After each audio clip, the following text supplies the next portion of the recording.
नमस्कार, आवाज समाचार में आपका स्वागत है। मैं हूं मनोज श्रीवास्तव। खबरों की शुरुआत करते हैं हेडलाइंस के साथ।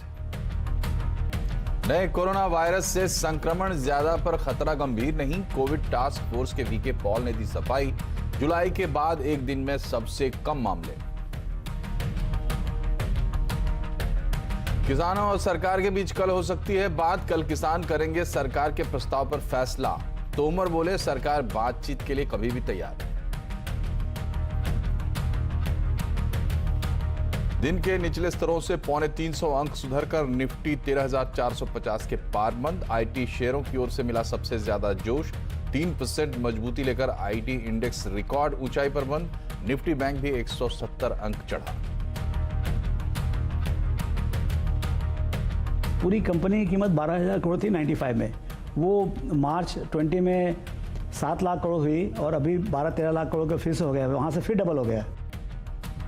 आरआईएल ने पिछले 25 साल में मार्केट से 2 गुना ज्यादा रिटर्न दिए। मोतीलाल ओसवाल के रामदेव अग्रवाल बोले बाजार के वैल्यूएशन महंगे नहीं, इंश्योरेंस डिजिटल कंपनियों में मिलेंगे जोरदार रिटर्न। एक सेक्टर मुझे क्लियरली लगता है वो है insurance, general as well as life insurance, क्योंकि ये नए सेक्टर्स हैं। नेशनल पेंशन स्कीम के तहत टैक्स छूट का दायरा बढ़ाने पर विचार कर सकती है सरकार। पेंशन फंड के रेगुलेटर पीएफआरडीए ने की वित्त मंत्रालय से सिफारिश। सीएनबीसी आवाज एक्सक्लूसिव। जम्मू कश्मीर में डीडीसी चुनाव के वोटों की गिनती जारी, रुझानों में गुपकार अलायंस सबसे आगे, बीजेपी नंबर 2 पर। कोरोना प्रोटोकॉल तोड़ने पर सुरेश रैना के खिलाफ मुंबई पुलिस ने किया एफआईआर। कई सेलिब्रिटी भी पकड़े गए लेकिन जमानत पर रिहा। रैना बोले नियमों की नहीं थी जानकारी। पीएम मोदी का अमेरिका में सम्मान, ट्रंप ने दिया Legion of the Merit award. PM Modi ने कहा शुक्रिया, अमेरिका के साथ रिश्तों को मजबूत करने की कही बात।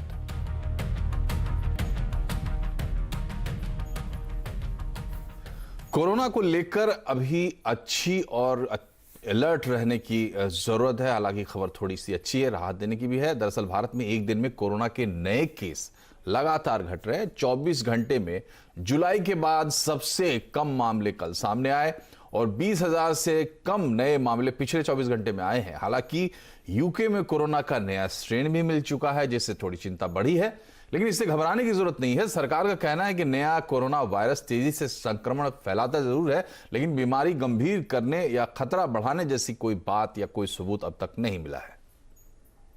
Because there is no strain in India and we are doing well. Look at our trend. Baki we will watch. The understanding is from the data available from UK that there is no excess risk of mortality or serious disease or hospitalization.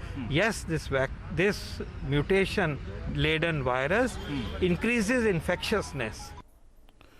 और corona पर update लेते हैं। दीपाली, क्या बड़ी खबरें हैं आपके पास? नया स्ट्रेन भी आ गया है और देश में जो नए केसेस की संख्या है वो भी अब जुलाई के स्तर पे आ गई है, तो एक मिला जुला सा माहौल है। क्या खबरें हैं आपके पास?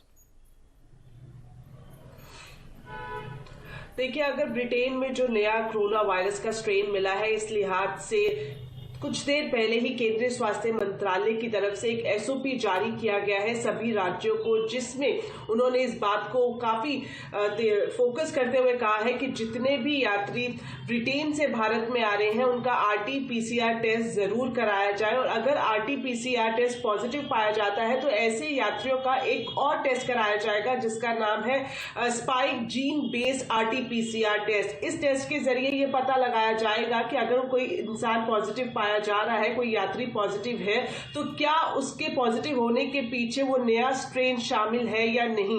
अगर इस टेस्ट में किसी यात्री का नया स्ट्रेन पाया जाता है तो इसके लिए भी हेल्थ मिनिस्ट्री की तरफ से एक अलग से प्रोटोकॉल तैयार किया गया है, अलग से आइसोलेशन की व्यवस्था की गई है और जब तक उसकी रिपोर्ट नेगेटिव नहीं आती है उसे अलग से ही एक प्रोटोकॉल के हिसाब से आइसोलेशन वार्ड में रखा जाएगा। तो सभी राज्यों को ये निर्देश दिए गए हैं ताकि किसी भी तरह की कोई लापरवाही इस नए स्ट्रेन को लेकर ना हो। हालांकि जिस तरह से हमने अपने दर्शकों को दिखाया, नीति आयोग के सदस्य वीके पॉल ये बता रहे थे कि भारत में अभी तक कुछ इस तरह की चीजें सामने नहीं आई हैं, नए स्ट्रेन की किसी भी तरह का कोई इंसिडेंट सामने नहीं आया है, लेकिन सरकार जाहिर तौर पर एहतियात जरूर बनाए हुए हैं। वही अगर मैं कुल संक्रमित मरीजों की बात करूं तो हम देख रहे हैं लगातार जो रोजाना मामले सामने आते हैं, इनकी संख्या काफी तेजी से गिरती हुई नजर आ रही है। पिछले 24 घंटे में 20,000 से भी कम नए मरीज आए हैं। जुलाई के बाद ये सबसे कम नंबर सामने आता हुआ दिखाई दिया है। वहीं एक और राहत की बात यह है कि जो एक्टिव केसेस की संख्या है वो भी अब 3 लाख से कम हो गई है, यानी कि 3 लाख से कम लोग ऐसे हैं जिनका इलाज चल रहा है। कुल संक्रमितों की संख्या की बात करें तो 1 करोड़ से ज्यादा है, लेकिन इसमें से भी 96 लाख लोग पूरी तरह से स्वस्थ हो चुके हैं। जो रिकवरी रेट है वो 96% के पास पहुंच गई है। तो ये राहत की खबर भारत के लिहाज से जरूर कहा जाएगा, लेकिन जो ब्रिटेन में नया स्ट्रेन मिला है उससे सरकार भी काफी एहतियात बरतती हुई नजर आ रही है और सभी राज्यों को चेतावनी भी जारी की जा चुकी है। बहुत बहुत शुक्रिया दीपाली तमाम अपडेट के लिए। और इधर मुंबई में कोरोना नियम तोड़ने पर क्रिकेटर सुरेश रैना के खिलाफ मुंबई पुलिस ने केस दर्ज किया है। सुरेश रैना पर कोरोना के नियम तोड़कर पार्टी करने का आरोप है। एक क्लब में छापे के दौरान कई लोग पकड़े गए थे, जिनमें सुरेश रैना भी थे। इसमें फिल्म इंडस्ट्री के कई बड़े कलाकार और गायक भी शामिल थे। एक्टर ऋतिक रोशन की पत्नी, पूर्व पत्नी सुजैन खान और गुरु रंधावा भी मौजूद थे। डिटेल बता रहे हैं विवेक गुप्ता। मुंबई के शहर इलाके में मुंबई पुलिस ने एक बड़ी कार्रवाई करते हुए 34 लोग के खिलाफ मामला दर्ज किया गया है और बताया जा रहा है कि जो कोविड-19 के रूल्स रेगुलेशन को उसको फॉलो नहीं किया गया। तो इस समय न्यूज़ 18 इंडिया की टीम उस ड्रैगन फ्लाई के पब में जहां पर पुलिस की छापेमारी हुई थी वहां पर मौजूद है और साफ तौर पर देखते थे कि जो ड्रैगन फ्लाई पब है वो मुंबई के शहर इलाके में है। और रात तकरीबन 3 बजे मुंबई पुलिस को एक स्पेसिफिक जानकारी मिलती है कि इस पब के अंदर कई बड़े सेलिब्रिटीज, बड़े क्रिकेटर, बड़े सिंगर यहाँ पर पार्टी कर रहे हैं और उसी की जानकारी के बाद यहाँ पे मुंबई पुलिस यहाँ पे छापेमारी करती है। और छापेमारी के दौरान मिलता है कि जो बड़ा क्रिकेटर है, भारतीय क्रिकेटर सुरेश रैना, वो यहाँ पर पार्टी करते हुए पकड़े जाते हैं। साथ ही साथ ऋतिक रोशन की जो पूर्व पत्नी है सुजैन खान, उसे भी यहाँ पर पार्टी करते हुए पकड़ा जाता है। और ये कहा जा रहा है कि कोरोना वायरस के जो कोविड-19 के जो रूल्स, जो नियम है, उनको यहाँ पर फॉलो नहीं किया जाता है। कोई भी इंसान मास्क नहीं लगाया था, कोई भी सोशल डिस्टेंसिंग का फॉलो नहीं हो रहा था। इसी वजह से एक स्पेसिफिक जानकारी मिलती है और इसी जगह पर जो मेरे पीछे आप देख रहे हैं ड्रैगन फ्लाई का पब, वहाँ पर ये छापेमारी होती है। और बताया जा रहा है कि जो यूके में जो खतरनाक वायरस लगातार फैलता जा रहा है, उसके बाद बीएमसी ने जितने भी पब और बड़े बड़े रेस्टोरेंट थे वहाँ पे छापेमारी की थी और ये रोकने की कोशिश की थी कि जो सोशल डिस्टेंसिंग और जो कोविड नॉर्म्स नहीं यूज़ हो रहे वहाँ पे छापेमारी करके लोगों को सतर्क भी किया था। लेकिन उसके बावजूद भी ये पार्टी यहाँ पर चलती रही। तो ये मुंबई में जो छापेमारी हुई उसका अपडेट दे रहे थे विवेक। लेकिन भारत में जो नया अलर्ट हुआ है लंदन में नए वायरस के चलते, तो लंदन से क्या है इसके बारे में अपडेट जानने के लिए चलते हैं। हमारे संवाददाता संजय सूरी लंदन से जुड़ गए हैं। संजय जी बताइए क्या ताजा स्थिति है। वायरस के नए स्ट्रेन को लेकर कुछ संकेत सामने आ रहे हैं कि ये बच्चों में ज्यादा तेजी से फैल रहा है और इन संकेतों की पूरी तरह से जांच की जा रही है। लेकिन जरूरी नहीं कि यह कोई चिंताजनक बात हो। आमतौर से बच्चे इस वायरस को काफी आसानी से संभाल पाते हैं, उन पर कोई गंभीर असर नहीं पड़ता। लेकिन ये एक कारण हो सकता है कि इतनी तेजी से फैल रहा है क्योंकि बच्चे और बच्चों से मिलते हैं, अन्य लोगों से मिलते हैं। पिछले 24 घंटे में 33,000 केस नए सामने आ चुके हैं। कुछ इलाकों में लॉकडाउन लगा है, कुछ में नहीं लगा और अब यह मांग बढ़ती जा रही है कि पूरे मुल्क में लॉकडाउन लगाया जाए ताकि चाहे कोई बच्चा हो चाहे अडल्ट हो, इस फैलाव को रोका जाए। बहुत बहुत शुक्रिया संजय सूरी और लंदन से बता रहे थे ताजा हाल। और इधर केंद्र शासित प्रदेश जम्मू कश्मीर के लिए आज बड़ा दिन है। पहली बार हुए जिला विकास परिषद के चुनावों के लिए वोटों की गिनती अभी भी जारी है। रुझानों में गुपकार गठबंधन 97 सीटों पर आगे चल रहा है, लेकिन बड़ी खबर यह है कि बीजेपी डीडीसी चुनावों में सबसे बड़ी अकेली पार्टी बनकर उभरी है। बीजेपी 73 सीटों पर आगे है, जबकि गुपकार गठबंधन की 7 पार्टियां मिलकर 97 सीटों पर आगे चल रही है। और यह बीजेपी के लिए बड़ी उपलब्धि है। कांग्रेस का प्रदर्शन कुछ खास नहीं रहा है और वो इस वक्त 25 सीटों पर बढ़त बनाए हुए है। अन्य पार्टियों ने इस वक्त 83 सीटों पर बढ़त बनाने में कामयाबी पाई है। और अब बात बाजार की। कल के कंसोलिडेशन के बाद आज बाजार ने रिकवरी का रुख किया और सेंसेक्स निफ्टी 1% मजबूत होकर बंद हुए। निफ्टी बैंक में भी 170 अंकों की बढ़त रही, लेकिन आज फोकस में रहे आईटी शेयर, जहां कईयों ने रिकॉर्ड स्तर भी हासिल किए। बाजार का पूरा अपडेट लेते हैं यतिन मोता से। यतिन, आज की हाइलाइट्स। बहुत ज़बरदस्त रिकवरी मैं कहना चाहूँगा। अगर आप ओवरऑल बेसिस पे देखें तो कल के जो एफआई आंकड़े थे वो बहुत ही छोटी सेलिंग की ओर दर्शा रहे थे, और जिस हिसाब से ग्लोबल मार्केट ने रिकवरी दिखाई, एफआई ने और डोमेस्टिक इंस्टीट्यूशन ने कॉन्फिडेंस दिखाया, उस हिसाब से मार्केट ने बहुत बेहतरीन तरीके से रिकवरी की। जो स्टॉक्स यस्टरडे पिटे थे उनमें अच्छी रिकवरी देखी गई। खास करके आईटी शेयर्स में आज हमने दमदार बाइंग देखी। मोस्ट जो आईटी शेयर्स हैं लार्ज कैप वाले, उन्होंने डे हाई पे बंद दिया। तो आईटी फार्मा शेयर्स जो डिफेंसिव माने जाते हैं, वहाँ खरीदारी का माहौल था। और ओवरऑल बेसिस पे अगर आप एडवांस डिक्लाइन भी देखें तो 9 बढ़ने वाले शेयरों के सामने केवल 1 या 2 घटने वाले शेयर्स थे। तो मार्केट ब्रेथ भी बहुत बेहतरीन तरीके से आज इंप्रूव हुआ। और आज के बाजार में सबसे ज्यादा घटने बढ़ने वाले यतिन? बिल्कुल, आईटी में बहुत जोश था और आपको ये रिफ्लेक्ट करेगा निफ्टी गेनर्स में, क्योंकि गेनर्स की अगर आप बात करें तो देखिए लिस्ट बहुत लंबी है, लेकिन एचसीएल टेक महिंद्रा, इन्फोसिस जैसे शेयर्स ने लगभग 3 से 5% तक की छलांग लगाई। अदानी पोर्ट्स ने भी बहुत बेहतरीन प्रदर्शन दिखाया, लगभग 6% ऊपर जाके अदानी पोर्ट्स बंद हुआ। अगर आप लूजर्स की बात करें तो कहीं ना कहीं बजाज फाइनेंस, रिलायंस और इंडसइंड बैंक जैसे शेयरों में छोटा मोटा दबाव बना रहा। कुछ बड़ा करेक्शन हमको देखने को नहीं मिला फ्रंटलाइन स्टॉक्स में, लेकिन अगर आप बात करें हिंडाल्को की मेटल शेयरों की तो वहां थोड़ी बहुत नरमी थी। मिड कैप गेनर्स की बात करें तो सीधी सी बात है, यहां भी हमने मिड कैप आईटी में एक्शन देखा। तो चाहे वो कोफोर्ज हो, माइंट्री हो, बहुत अच्छी buying. Canara bank, Adani enterprises और सिंजीन वो दूसरे शेयर हैं जहां हमने 5 से 6% की गेन देखी। अगर आप लूजर्स की बात करें तो yes bank, Prestige estate, Sundaram finance, future retail जैसे शेयरों में 4 से 5% तक की कटौती हमने देखी। बहुत बहुत शुक्रिया यतिन। मोतीलाल ओसवाल फाइनेंशियल सर्विसेज के को फाउंडर और चेयरमैन रामदेव अग्रवाल का कहना है कि आरआईएल में अभी और दमदार रिटर्न्स मिल सकते हैं। उन्होंने कहा कि आरआईएल ने पिछले 25 साल में बाजार के मुकाबले 2 गुना रिटर्न दिए हैं। हमसे एक्सक्लूसिव बातचीत में रामदेव अग्रवाल ने कहा कि बाजार ने 9% रिटर्न दिया तो आरआईएल ने 18%। 25 साल में जो कंपनी 16% के हिसाब से करीब 7 लाख करोड़ कमाया है, सिर्फ 12,000 करोड़ की कीमत थी। पूरी कंपनी की कीमत 12,000 करोड़ थी 95 में। वो मार्च 20 में 7 लाख करोड़ हुई और अभी 12-13 लाख करोड़ का फिर से हो गया, वहाँ से फिर डबल हो गया।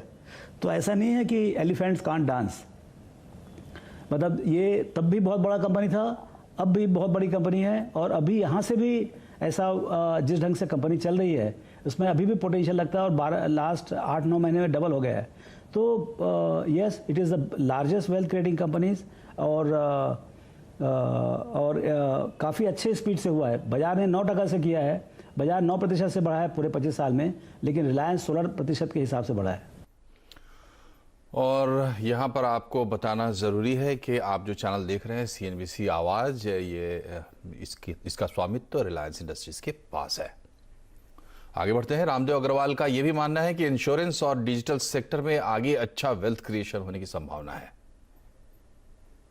एक सेक्टर मुझे क्लियरली लगता है, वो है insurance, general as well as life insurance, क्योंकि ये नए सेक्टर्स हैं।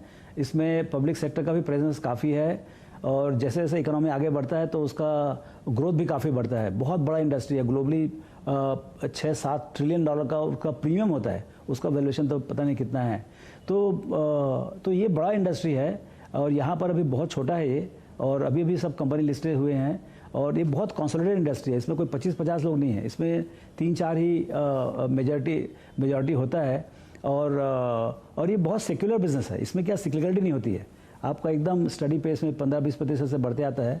सो यहाँ पर मुझे लगता है कि बड़ा वेल्थ क्रिएट होगा अगले 5, 10, 15, 20 साल में, बहुत बड़ा वेल्थ क्रिएट होगा। सेकेंड सेक्टर लगता है डिजिटल कंपनीज, जो इंटरनेट बेस्ड बिजनेसेस हैं, वो कंपनीज जो अभी लिस्टेड नहीं है इंडिया में, कुछ 2-4 ही लिस्टेड हैं। तो आप बहुत ध्यान से देखते रहिए कहाँ पर सक्सेस आता है, और पहला सक्सेस आने के बाद वो सब कंपनीज में वो बिल्ड करेंगे एंटरप्रेन्योर्स। और आने वाले बजट के लिए सरकार नेशनल पेंशन स्कीम यानी एनपीएस के तहत टैक्स छूट बढ़ाने पर विचार कर रही है। सीएनबीसी आवाज को मिली एक्सक्लूसिव जानकारी के मुताबिक पेंशन फंड के रेगुलेटर पीएफआरडीए ने वित्त मंत्रालय से इसकी सिफारिश कर दी है। पूरी खबर जानते हैं लक्ष्मण रॉय से। लक्ष्मण जी, ये बताइए पीएफआरडीए की तरफ से क्या सिफारिश की गई है और इसको लेकर सरकार कितनी गंभीर नजर आती है? देखिए, ये जो सिफारिश आई है उसके तहत ये कहा गया है कि जो केंद्र सरकार के कर्मचारियों को पेंशन स्कीम के तहत जिस तरह की आप टैक्स छूट देते हैं उसी तरह की टैक्स छूट आप नेशनल पेंशन स्कीम यानी एनपीएस के तहत जो पेंशन धारक हैं उनको दीजिए। मिसाल के तौर पर एनपीएस के जो पेंशन धारक हैं वो अपना कंट्रीब्यूशन 10% तक करते हैं तो अभी उनको 10% तक टैक्स छूट मिलती है, लेकिन सिफारिश ये की गई कि 10% नहीं बल्कि आप 14% तक टैक्स छूट दीजिए। इसी तरह से जो एम्प्लॉयर है वो 10% तक कंट्रीब्यूशन देता है तो आप उसको बिजनेस एक्सपेंडिचर में दिखा करके टैक्स छूट देते हैं तो वहां भी 10% नहीं, वहां भी आप 14% दीजिए। ये सारी सिफारिश टीयर 1 के लिए की गई है एनपीएस के लिए। एक दूसरी महत्वपूर्ण सिफारिश ये की गई है कि एनपीएस के तहत जो एन्युटी प्लान के तहत किस्तों में पैसा मिलता है उस पर भी आप टैक्स छूट दीजिए, उस पर टैक्स नहीं लगाइए। टीयर 1 के सेक्शन 80 सीसीडी के तहत टैक्स छूट की सीमा 50,000 रुपए से बढ़ा करके 1 लाख रुपए कर दीजिए। और एक और महत्वपूर्ण सिफारिश कि एनपीएस के टीयर 2 के जो पेंशन धारक हैं उनको सेक्शन 80C के तहत भी टैक्स छूट दीजिए। ये इसलिए गंभीर है क्योंकि पीएफआरडी की इन सिफारिश पर कई दौर की चर्चा वित्त मंत्रालय के बीच हो चुकी है, तो बजट की तैयारियों के दौरान माना जा रहा है कि इसको लेकर सरकार गंभीरता से इस पर विचार करेगी। बहुत बहुत शुक्रिया लक्ष्मण जी। देश में मेडिकल इक्विपमेंट की मैन्युफैक्चरिंग बढ़ाने के लिए सरकार बजट में बड़ा ऐलान कर सकती है। सूत्रों के मुताबिक इंपोर्ट कंट्रोल के जरिए घरेलू कंपनियों को बढ़ावा दिया जाएगा। डिटेल लेते हैं आलोक प्रियदर्शी से। आलोक, बताइए सरकार क्या तरीका सोच रही है, किस तरीके से ड्यूटी के जरिए मेडिकल इक्विपमेंट मैन्युफैक्चरिंग को बढ़ावा दिया जाएगा? बिल्कुल, देखिए, देश में ही बड़े पैमाने पर मेडिकल इक्विपमेंट्स की मैन्युफैक्चरिंग हो सके इसके लिए सरकार बजट में घरेलू मैन्युफैक्चरर्स के लिए बड़े राहत का ऐलान कर सकती है। इसमें इंपोर्ट ड्यूटी को लेकर बदलाव किया जा सकता है। जो सीएनबीसी आवाज को सूत्रों से जानकारी मिली है कि कई सारे ऐसे मेडिकल इक्विपमेंट हैं जो कि अभी जीरो ड्यूटी पर इंपोर्ट होते हैं, यानी कि उन पर इंपोर्ट करने पर कोई ड्यूटी नहीं लगती। इसकी वजह से घरेलू मैन्युफैक्चरर्स को काफ़ी परेशानी हो रही है क्योंकि वो लोग भी इस चीज़ का उत्पादन करते हैं लेकिन इंपोर्ट करना ज़्यादा सस्ता पड़ता है। इसलिए सरकार जो है इस प्रस्ताव पर विचार कर रही है कि कई सारे आइटम जिसमें contraceptives, artificial dialysis apparatus, test kits और कई सारे टेस्ट किट्स में लगने वाले जो केमिकल्स हैं उसकी पर जो जीरो ड्यूटी है इसको बढ़ाकर 7.5% से लेकर 15% तक कर दिया जाए ताकि जो घरेलू मैन्युफैक्चरर्स हैं उनकी कॉस्ट लागत कम हो सके और उनके सामान को भी देश में और विदेश में मार्केट मिल सके। इसके अलावा जो दूसरे इंपोर्ट ड्यूटी में बात हो रही है वो है रॉ मटेरियल को लेकर। देश में बहुत सारे ऐसे प्रोडक्ट बनते हैं लेकिन उसके रॉ मटेरियल्स को इंपोर्ट करना पड़ता है, लेकिन रॉ मटेरियल पर जो बेसिक कस्टम ड्यूटी है वो कहीं ज़्यादा है जबकि फिनिश प्रोडक्ट पर ड्यूटी कम है। इसकी वजह से जो जीएसटी का इन्वर्टेड ड्यूटी स्ट्रक्चर की प्रॉब्लम होती है वो सामने समस्या आ रही है मैन्युफैक्चरर्स की। तो ऐसे करीब 14 आइटम्स हैं जिनके इन्वर्टेड ड्यूटी स्ट्रक्चर को सरकार ठीक कर सकती है ताकि जो रॉ मटेरियल सस्ता हो और उसकी वजह से जो फिनिश प्रोडक्ट हैं वो उस पर जीएसटी ज़्यादा ना हो। तो इस लिहाज पर दोनों तरीके से काम कर रही है। जितने भी करीब 20 आइटम्स हैं जो जीरो इंपोर्ट ड्यूटी है उसको बढ़ाया जा सकता है और 14 आइटम्स जिनके रॉ मटेरियल्स के पर बेसिक कस्टम ड्यूटी ज़्यादा है उनमें कमी लाई जा सकती है। बहुत बहुत शुक्रिया आलोक। और सीएनबीसी आवाज और नेशनल स्टॉक एक्सचेंज लेकर आए हैं एक स्पेशल कैंपेन इन्फॉर्म्ड इन्वेस्टर। निवेशकों में जागरूकता बढ़ाने के लिए ये एक खास पहल है। जिस तरह हम अपने बच्चे के रिपोर्ट कार्ड पर हस्ताक्षर करने से पहले उसकी जांच करते हैं, उसी तरह एक समझदार निवेशक को भी किसी भी डॉक्यूमेंट को साइन करने से पहले उसे पढ़ना जरूर चाहिए।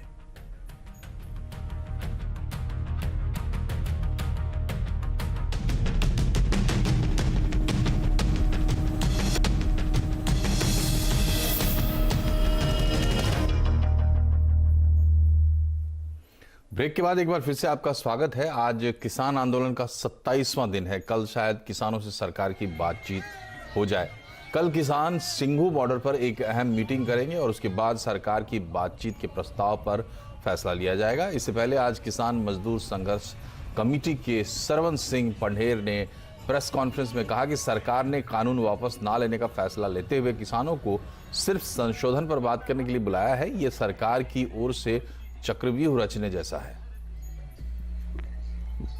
खत आया कि अगर आप खेती कानून वापस लेने वाली बात से पीछे हटकर खेती कानूनों में संशोधन करने के लिए बात करना चाहते हैं तो समय भी आप दीजिए और डेट भी खुद दीजिए।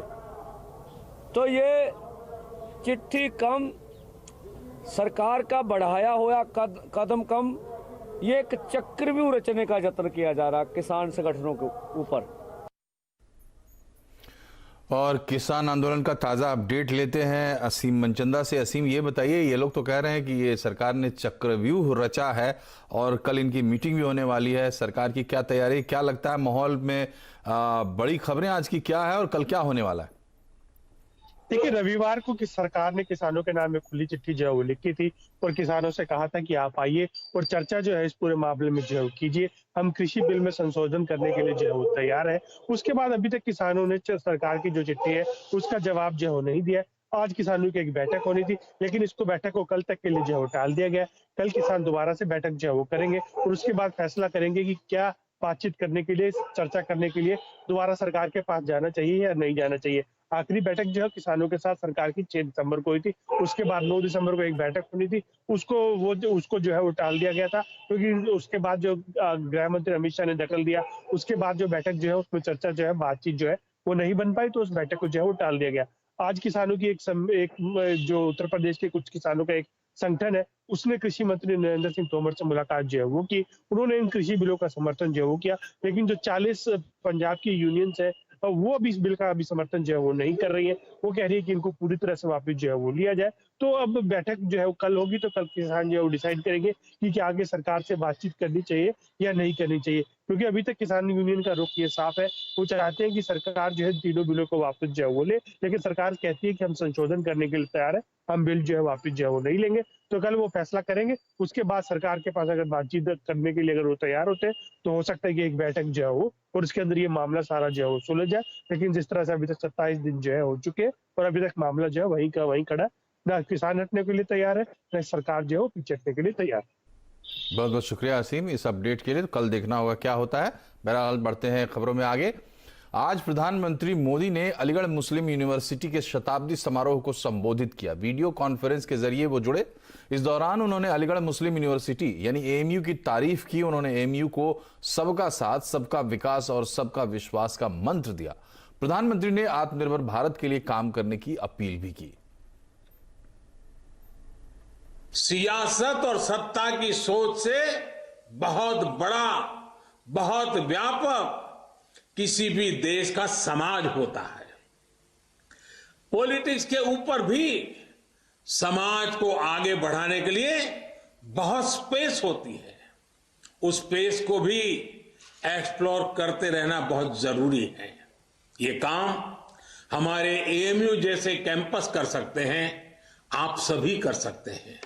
साथियों, न्यू इंडिया के विजन की जब हम बात करते हैं तो उसके मूल में भी यही है कि राष्ट्र के, समाज के विकास को राजनीतिक चश्मे से न देखा जाए। प्रधानमंत्री नरेंद्र मोदी को अमेरिका में Legion of the Merit award से सम्मानित किया है। पीएम मोदी की तरफ से इस अवार्ड को भारतीय राजदूत तरणजीत सिंह संधू ने ग्रहण किया। राष्ट्रपति ट्रंप ने खुद पीएम मोदी को अवार्ड के लिए नामित किया था। प्रधानमंत्री मोदी ने सम्मान के लिए अमेरिकी राष्ट्रपति ट्रंप का आभार जताया है। उन्होंने ट्वीट कर लिखा है कि भारत और अमेरिका के बीच रिश्तों की डोर मजबूत करने के लिए यह सम्मान मिला है। उन्होंने यह भी लिखा कि आगे भी वो और उनकी सरकार अमेरिका के साथ रिश्ते मजबूत करने के लिए काम करते रहेंगे। और अब एक सलाह, निवेश करने को लेकर आप जल्दबाजी में फैसला नहीं करते हैं ना, वैसे ही रोड पर भी हड़बड़ी मत कीजिए। आपका सबसे अनमोल इन्वेस्टमेंट जो है वो आपकी जिंदगी है। हमेशा स्पीड लिमिट का पालन करें। रोड सेफ्टी पर नेटवर्क 18 और हुंडई के इनिशिएटिव से जुड़े।